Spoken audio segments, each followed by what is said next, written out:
Hello and welcome to the Consistency Project Podcast. My name is Patrick Cummings. As always, I'm here with E.C. Sinkowski. Every week on the show, we aim to simplify the science of nutrition, health, and fitness, cutting through the noise to focus on the principles and practices that will help you perform better, feel better, and live better. Thank you so very much for tuning into the show this week. Hello, and how are you, E.C.? Wonderful. How are you doing? I'm great. We are going to return to what I can only assume is a stack of newspapers in your house. That's right. We're gonna. I like Post-its and I like stacks of newspapers. No, we are going to return to the news. We do every once in a while an episode where we sort of bubble up some of the articles or things that you find on the internet that you think is interesting and worth talking about. So we've got 3 articles this time around, as we often do. We're going to talk about gut health and probiotics and how often they're misunderstood and how yogurt fits into the conversation. We're going to talk about the challenges of nutrient deficiencies for GLP-1 users. And then we're going to talk about something called functional foods, which I'm excited to get into. I feel like it's a term I've heard before, but I'm excited to actually learn what that is. So let's do the first one first, yeah? Yeah. All right. So this is a news article from The Independent titled 117-year-old reveals eating 3 yogurts a day could be the secret to a long life. And the subheading was Maria Breñas Morera said the secret to her longevity was eating 3 yogurts a day. So I guess we should perhaps start with yogurt and why they are the miracle that they are. Yes. Why is yogurt getting this woman to 117? Yes. Pretty crazy. I've seen estimates that people think kind of 120 is the upper limit of longevity. So she's there. Brian Johnson, though, he's going to go to 190. That's true. With no yogurts involved, I bet. That's also true. It's probably too processed for him. But anyway, yeah, so kind of as you hinted at, the primary angle here is that Maria has this really healthy gut, and that's really the reason for this extreme longevity at 117. And when you hear healthy gut in the media, what they're talking about is kind of what species and in what numbers the person has along their GI tract. And we have thousands of these species. And one of the main categories of species that we find associated with better health outcomes, they're called bifidobacterium. Now, there are multiple different species, or you should think about it as different types of bifidobacterium. It's not just like this one microorganism. There's lots of different types of them. But collectively, they make up about 10 to 40% of the species in our gut microbiome. But I kind of just want to re-highlight that. It's not just like the bifidobacterium is one thing. There are subtypes of that called species, so different species of bifidobacterium. And then there are even subtypes of species called strains. So it's this really large umbrella category of bifidobacteria that can be broken down into the individual exact microorganism type. And so it gets pretty complex pretty quickly when we say, okay, well, what species should there be and how many should there be? Because now we're talking about lots of different possibilities. We're not just talking about one. But generally, when we collapse them all under this big umbrella classification of bifidobacterium, generally, the fewer somebody has of these bifidobacterium, the higher the risk they have of diseases like obesity and type 2 diabetes and allergies and IBS, GI disorders, colon cancer, and even just various viral infections. These, of course, though, are association studies, which we've talked about the limitation of them. We don't know that if somebody increases the amount of bifidobacterium that they would be curative of those conditions. And we also don't know that if somebody's otherwise healthy and they increase their concentration of bifidobacterium, that they would prevent any of those conditions. We just see these associations. But nevertheless, this is much of the focus of kind of probiotic supplementation or healthy gut protocols, is they're trying to manipulate the species present along your GI tract to kind of fall in line with where we see generally better health outcomes. Okay, so what does this have to do with yogurt? Well, yogurt tends to contain bacteria, these different species. It's really interesting though, for yogurt. They add 2 bacterial strains to create yogurt. Basically, the bacteria eats the lactose in the milk, and then that produces lactic acid, which is what makes yogurt then a little bit thicker and also a little bit tangy. But they don't add bifidobacterium to create yogurt. It's 2 other completely unrelated species. It's just that bifidobacterium may be added by some manufacturers for its probiotic-like effect. And so theoretically, some yogurts, we don't know about Maria, but some yogurts could be having this probiotic that we think might be beneficial, although we don't really know. And then, of course, yogurt has other nutrients like protein and calcium, which we know a lot more about. Okay, we've talked about probiotics a bit before. You don't recommend them. I assume you also don't recommend eating 3 cups of yogurt for their probiotic effects. Yeah, this hasn't really changed. This article hasn't really changed my my recommendations. All right, sorry, Maria. Yeah, we're not going to jump on the 3 yogurt a day, although I do think you can be healthy eating 3 yogurts a day. Yep. Yeah, I mean, I think the premise is if it's because of this bifidobacterium species, which the article calls out, if the premise is that's the species we need, and of course there's multiple subtypes, but whatever, staying broad here, then we need to make sure that bifidobacterium is actually in the yogurt that we're eating, which is not true of all brands, as I just mentioned. We also need to make sure, this should come as no surprise to our audience, that if it is in the yogurt brand that we're eating, it's in the right dose, because the yogurt brand might just add a little bit because it's less expensive to add more of this. And so you might not be getting enough to have any therapeutic effect if there is one. But this is something also really interesting. We need to make sure that the bifidobacterium actually made it through the yogurt manufacturing process. I mean, to make yogurt, it's got to heat, and especially when it's done on a larger scale. I mean, they got to package it. They typically put some additives in it. It's going to get maybe acids added to it. It's going to sit out on a shelf for a while. Probiotics are live microorganisms that need to actually be alive and get to your GI tract still alive to then have this therapeutic effect. And so we actually have to test that. And that's a big limitation of probiotics. So based on all the manufacturing and storing, is that true of the yogurt brand that you're eating and still in the right dose? Okay, so those are all some issues to consider. We don't know what's true relative to Maria's yogurt brand. And then also, kind of as already hinted at, but we talked about in the Gut Health podcast, we don't really have evidence of what exactly is an optimal distribution of this different gut microbiome species. Like, what should it be? As I mentioned, there's these different subtypes of bifidobacterium. Turns out they change as we get older. We have a different distribution when we're younger, then they change to something else when we get older. Is that optimum that they change? And if it isn't, like, what should it exactly stay at? What's the ratio of the different species? So all of that stuff we still have to figure out. Like, we just can't say, oh, bifidobacterium. There's lots more details that we have to understand to be able to try to get after what could potentially be optimal. Now, you mentioned I don't recommend probiotics. I don't recommend probiotics prophylactically or preventatively, we should say. I do think there is a lot of uses for probiotics if we have some specific condition. Like if somebody says, I have SIBO, small intestinal bacterial overgrowth, or I have IBS, irritable bowel syndrome, then we want to look up, okay, which species and really strain do we have evidence for in humans, no surprise, that actually will help with the problem you have? And so that is where I think there is a real utility for probiotics, not just sort of taking some randomly and sort of thinking, I think this could potentially pay off when we don't have evidence of what that picture is that we're ultimately trying to get to. And so that's kind of more of a lock and key model that can be really effective for using probiotics. It's like, you want to find the specific species that we have evidence for, the condition that you need help with. Conversely, when you're otherwise healthy and you're just trying to, quote, optimize your gut microbiome, this is when we want to go back to the basics that we talk about all the time. If you're otherwise healthy, we don't take a lock and key approach. We take a shotgun approach because the basics are not so basic, as our friend Joey said, when we look at them mechanistically. They're much more far-reaching than necessarily supplementing with one specific probiotic strain. It reminds me a little bit of your general philosophy around like multivitamins. Right? Thank you. Yes. Exactly. Yep. And so instead of a multivitamin, if you have a deficiency, okay, therefore, but not just blanket. I'm going to do this just because. Same with probiotics. Just because. Yeah. Okay. So if it's not the yogurt, any sense of, in this news article, any sense of perhaps what her secret was to get to 117 other than perhaps good luck? Yeah, good luck, genetics, sure, that's going to be part of it. But yeah, I mean, the article actually tells us, if we just get past, the headline in the opening couple paragraphs, quote, before she died, Miss Moreira told an interviewer that the secret to her longevity was avoiding smoking and alcohol, going on daily walks, following a diet rich in fruits and vegetables, and eating 3 yogurts a day. She also put her long life down to being surrounded by friends and family and avoiding, quote, toxic people. Sounds like a lot of stuff that we talk about all the time. In fact, we didn't even get to the 3 yogurts a day till we got through 4 other things. Yeah. And I really liked it. 3 yogurts a day was the thing. I know. I mean, not like everything else. I know. Let's skip all the other things that she listed and just hone in on the 3 yogurts a day.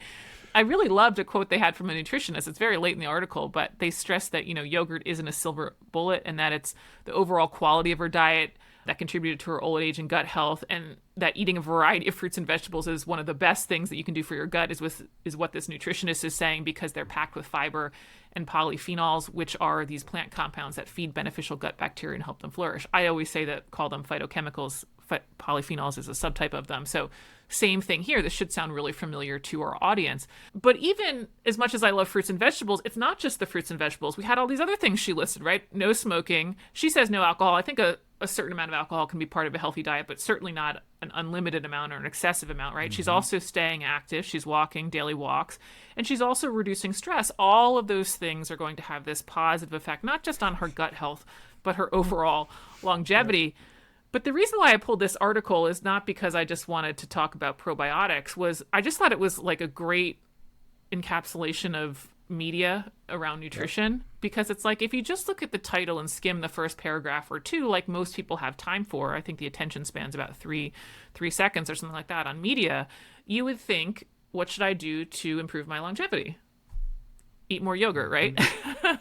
Oh shoot, I gotta up my yogurt consumption. And of course, yogurt can be healthy enough, but if you actually get past a little bit of that opening stuff, you learn, oh, there is no silver bullet, and perhaps I actually should be focusing more on fruits and veggies than yogurt. Oh, and shoot, there's some other lifestyle factors and some other diet factors that I need to be focusing on. So I think it was just such a great example of how they make something really clickable, but the evidence doesn't necessarily support exactly what the headline says, and that yet we have more evidence of the basics that we talk about all the time.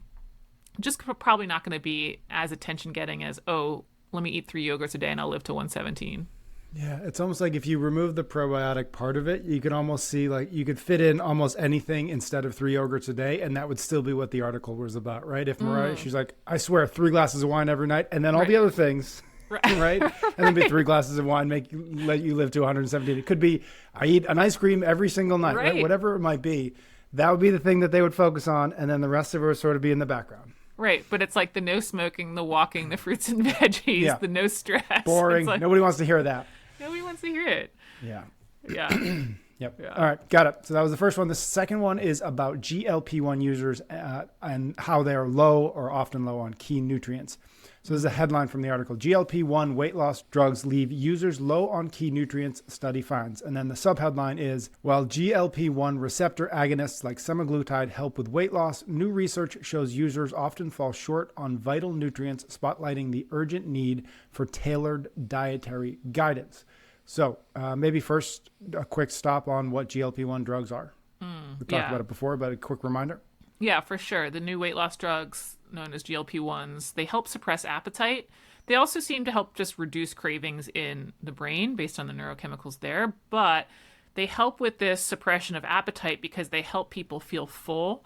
They help people feel satisfied, and it's generally because they slow the transit time of food in the GI tract. So we talk about this a lot in terms of like fiber or eating whole foods, that you have this feeling of food in your GI tract, and that's what's telling the brain, hey, you just had food, you don't need to eat. And so that's what the GLP-1s are doing, regardless of the food that they're eating.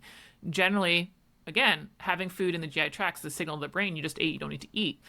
So it slows digestion, keeps the food around longer, helps you feel longer, therefore you can eat less. Now, the problem with this, while it can be great for weight loss, the problem with this is when you're eating fewer calories, you want to think about it as you have less opportunity to get all of the nutrients you need, like vitamins, minerals, and fiber. So yeah, eating less processed food is good for those weight loss goals, but doesn't mean that you're getting enough vitamin A or magnesium. And these issues, when you might start to be getting low on vitamin A, magnesium, fiber, etc., you're not going to notice them right away. In fact, somebody who drastically loses a good amount of weight, they're probably going to feel great in the beginning because of that weight loss. It's not like these issues are going to crop up immediately.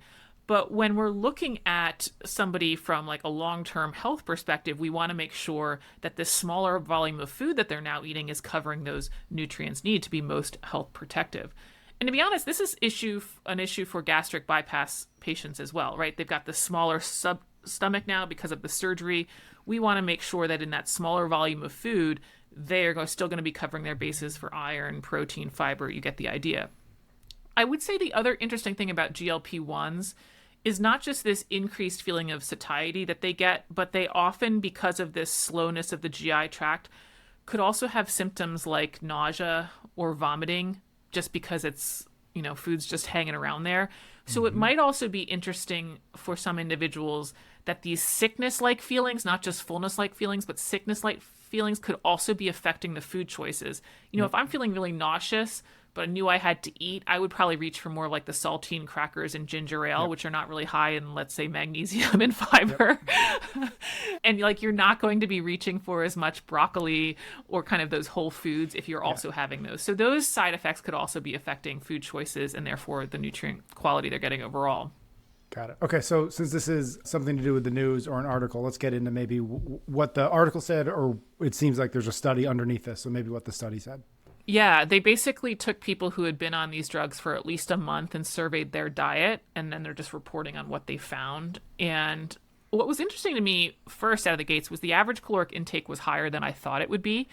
They ended up getting at least 70 people to complete the study, which required people to report a 3-day log. It started at closer to 100, and then it's like people who actually got through reporting 3 days, it dropped off, which just I thought was just an interesting aside because, recording your diet gets really hard and tedious. So I totally appreciate that. But anyway, the average caloric intake for men was 1,900, and the average for females was 1,700. And we also know people, especially if they aren't super experienced, they're just sort of doing this as a one-off study and survey, that people tend to underreport. So I wouldn't be surprised if people's true intake was easily a couple hundred calories higher than those 1,900 for male and 1,700 for females. And that sort of surprised me because I wouldn't really call those low intakes. Certainly they're lower relative to where they've been, but now they're actually in the ballpark of what people are eating who are otherwise healthy individuals. Maybe less active, less muscular, all that stuff, or just smaller stature, but they're certainly in the ballpark of kind of more normal caloric intakes.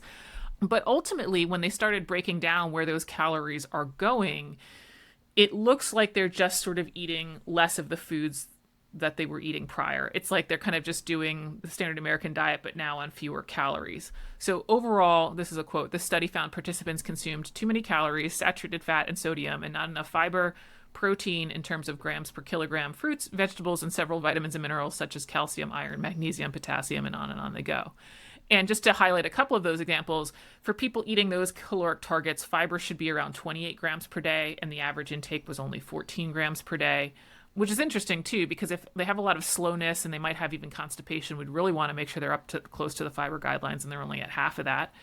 Protein intake tended to be less than 1.2 grams per kilogram, which is about 0.55 grams per pound.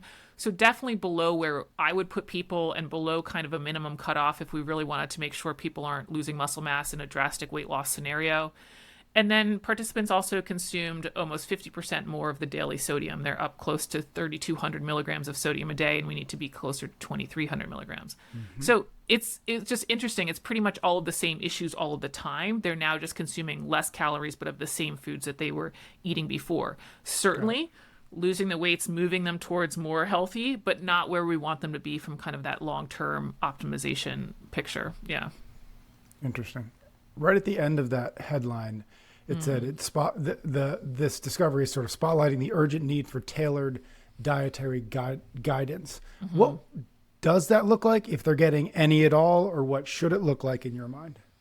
Yeah, I mean, I don't think there has been any sort of guidance put out by any sort of, USDA or similar organization to say these are the nutritional guidelines for GLP-1 users, which is, of course, is a little bit unfortunate because they've just exploded in popularity and are quite effective at weight loss. So I could only assume that those types of guidelines are going to come along pretty soon. And I will say, just from a podcast and talking about this broadly, there are going to be some very individual needs and circumstances that will go above and beyond what I could offer here. And so, of course, GLP-1 users should work with a nutritionist to make sure their needs are covered, if not their doctor. But very generally, like I mentioned, once we're in this 1,700 calorie plus range, something like my 3 pillars method approach could work. I certainly have clients, again, who are not on GLP-1s in that caloric range, and this is exactly what we're doing. If they were something like 800 calories or 1,000 calories was their intake, then we'd really have to consider maybe more of a supplement-like approach where we're trying to get all of the nutrients covered in a really small volume of food. To get all the nutrients they need without all the calories. But they're in kind of normal ranges here. So with my 3 pillars method, we're looking at quality with the fruits and veggies, then we're looking at protein and to make sure that we're keeping our muscle mass around. And then also we want to look at calories. And doing this sort of staged approach would guess what? Answer a lot of the problems that their diet has. We'd increase their fruit and vegetable consumption. We'd increase their protein consumption, which both were low. We'd increase fiber, which was low. We'd increase those various micronutrients. We'd decrease sodium. And guess what? We wouldn't increase calories to do it. I'm sure there's, like I said, individual tweaks for sure. It's just that I think they can handle a pretty broad guideline. I guess I would say off the cuff, because of the nausea and the fullness and the satiety they have from GLP-1s, that the 800-gram portion of the 3 pillars method would probably be the most difficult portion. They're so filling. Yeah. But this is where I really encourage people when they are quite full to make sure that they're not doing the 800-gram broccoli challenge, right? Like, let's have some potatoes, let's have some oranges, let's have some apples, things that have a little bit of weight to them, but they're not necessarily so voluminous. And so I think that strategy can still work, of course, not necessarily stuffing themselves. So I wouldn't be surprised if we see something come out that looks very much like the guidelines for otherwise healthy people, the USDA guidelines, but then they just tailor it and make some notes and nuances for people on GLP-1s, because again, that caloric range, they are right there. I did want to share though, this is like such a crazy stat that I came across in the paper. In the US, only 25.3% of adults have heard of MyPlate, which is effectively how they put the regulations together. It's ultimately like, look at a plate, it should have this much be fruits and vegetables, that stuff. So only a quarter of US adults have heard of MyPlate, and only 8% try to follow the recommendations. So I just think it's a great example of what we've talked about before. The problem isn't necessarily that the government recommendations are so bad, or I would even say in this case that the government doesn't have recommendations. The problem is, are they actually going to follow them? And so certainly going to need this population to fall in line with our just otherwise healthy individual audience, and that, yeah, we need to make whole scale changes around our habits, eating more whole foods than not just cutting back on calories. Yeah. This is a little bit, this can go deeper, and we don't have to go too deep into this, but what this makes me think about is the fact that there are no real dietary guidance, and the fact that at least some number of people are falling into this sort of trap of just eating the same way they did before, but just less of it. Just makes me think that it's not a surprise at all, but that the push towards GLP-1 is almost entirely about weight loss and not about health gain, right? Because like if it's just like, oh, I just got to lose weight and I'm losing weight, and who cares about the nutrients? Who cares about the actual quality of the diet? It's just, yes, no, am I losing weight? If I am, good, then this is working and this is good for me. It's just interesting that's what this is highlighting for me. It is, but you like also just remember that there is value there. There is value for them, just weight loss, right? Yep. Because we do reduce their health risk. But it's just interesting to me too, in a world of health optimization, and certainly we deal with questions of like, well, I want to biohack, and what about this mark and all this other stuff. It's like, okay, weight loss is good, but now we got to keep going and look at some of the other more basic and needed nutrients. Right. Okay, let's jump to our third article. Again, I mentioned this at the top, functional foods. The article is titled Repackaging Diet Culture, How Functional Foods Took Over the Snack Aisle, with the subheading, The Better For You Snack Market is Booming, but do the health claims live up to the marketing? So let us first figure out what are functional foods and maybe some examples. Yeah, apparently the term functional foods was coined in the 80s by the Ministry of Health, in Japan, which I was like, wow, Japan coming out with a functional food. This definitely seems like a U.S. marketing thing. But, totally. But in the U.S., the word functional has not been yet regulated by the FDA. Yep. But basically what it's come to mean are these food and drinks that claim to offer additional health benefits besides the fuel. So besides, you're just getting these calories, or you're just getting enough protein grams, that there's something above and beyond. Some examples would be high protein potato chips. So it's like typically you don't think about getting protein from potato chips, but now you can eat your chips and you're going to get this high protein, right? Or this one I really liked, probiotic cookie dough. So instead of getting your yogurt, as we just mentioned, which might have probiotics, which we don't know if pays off, now we're just going to put some random probiotics in cookie dough. That's going to be gut health friendly. And I guess there's been a lot of foods that are advertising like GLP-1 friendly, which of course is just funny. It's like, I'm sure you've heard of, paleo friendly stuff and you're eating brownies. It's like, okay, well, GLP-1 friendly, what is that? Yep. There's a 0 sugar, high protein ice cream that basically they use a sweetener called allulose, that I guess allulose has been shown to trigger the release of GLP-1. Now, careful everybody, in rats. So we're not ready to go ahead and use this and think that it really works like a drug. That's why we have the GLP-1 drugs. But these would be some examples of it. If it's like you would typically think of this food for certain nutritional properties, and now they're going to alter it so that you want to buy it because of that one specific nutrient that might give you, quote, gut health effects or appetite suppressing effects or muscle building effects and so on. The same advertising executives are like heart healthy, paleo friendly, GLP-1 friendly, same exact people. Friendly. Just moving on to the next thing. Okay, we can guess them, but what are perhaps some of the problems of functional foods? Yeah, I mean, I think it's basically like we just have another version of ultra processed, or as I just say, processed foods. I mean, the phrase, you can't just put lipstick on a pig, comes to mind for me, right? We can't just sort of make this superficial change without changing any of the underlying characteristics or properties and think that we have a whole new product here. You know, the protein chips or the probiotic cookie dough, I'm going to tell you in many cases that you're going to be getting the same number of calories as regular chips or regular cookie dough. And then in cases where they might actually make this attempt to reduce the calories per serving, there's a very good chance when they have done that you're going to eat more, such as maybe the whole pint of ice cream, because of this justification that I'm eating something healthy. And the article actually calls this out. They call it a health halo, that people think, well, this is healthy, so now I can eat more of it. And we're just back to square one of we just overate calories. And then the third problem with them is that, okay, so maybe they have reduced calories or maybe you don't eat too much of it. The amount that you would have to consume to get a therapeutic dose of the thing that they're advertising, the therapeutic dose of the functional nutrient, then makes it such that you have to consume too much. Like the GLP-1 friendly protein bar, to reach what would be an equivalent amount of prescribed drug isn't possible. That's why we have a prescribed drug. There's not going to be any GLP-1 supplements or foods that will have the effect that a drug does. And then there was a lawsuit that was, I guess, settled recently. Have you heard of that alternative soda called Poppy? No. It's like, I think they have some they do have some added sugar in it, but they also sweeten it with this prebiotic fiber called inulin. And basically the lawsuit was like, hey, if I wanted to get enough of the dose of the prebiotic fiber called inulin, I'd have to have 4 cans of it. And at which point my added sugar is then too high. So that's the other thing. Like, even if this thing in it is going to be beneficial, how much do you have to consume? And at that point, is it kind of health prohibitive? And I guess they settled for $9 million. But yeah, I mean, I think it's just basically these are now dressed up versions of processed food. It's another great marketing attempt to get us to eat more than we need. And I just really liked this quote from a nutrition professor, Dr. Marian Nestle, in the article from New York University.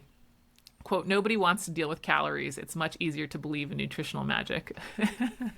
End quote. And I think it's so true. It's like these past two ones that we highlighted, these past two stories highlight the fact that nutrition is never one thing. Like calories are a central component. And so often people try to get around that. And then at the other side of the spectrum, we can't just focus on calories. Like, yes, we have to have the calories be right, but we can't miss out on our vitamin A and our magnesium and our fiber. It's all of these different nutrients we need. And not to plug the 3 pillars method, but that's how I came up with it. It's like, okay, well, how do we do this thing in a sustainable way to focus on the nutrients we need, but also get calories in line? Because that is ultimately what's going to have your best nutrition plan for you in terms of health, weight loss, etc. Fantastic. Those 3 were slightly related, I felt like. I don't know if I did that on purpose, but they had some intersecting themes in there. So well done if that was on purpose, and good job if that was by accident. Probably by accident, but now in hindsight, good job. Good job. We did it on purpose. Thank you, EC. Thanks everybody out there for listening. Do make sure you're subscribed to the show wherever you're listening or watching this so you don't miss another episode. EC and I will be back next week for a brand new episode of the Consistency Project Podcast.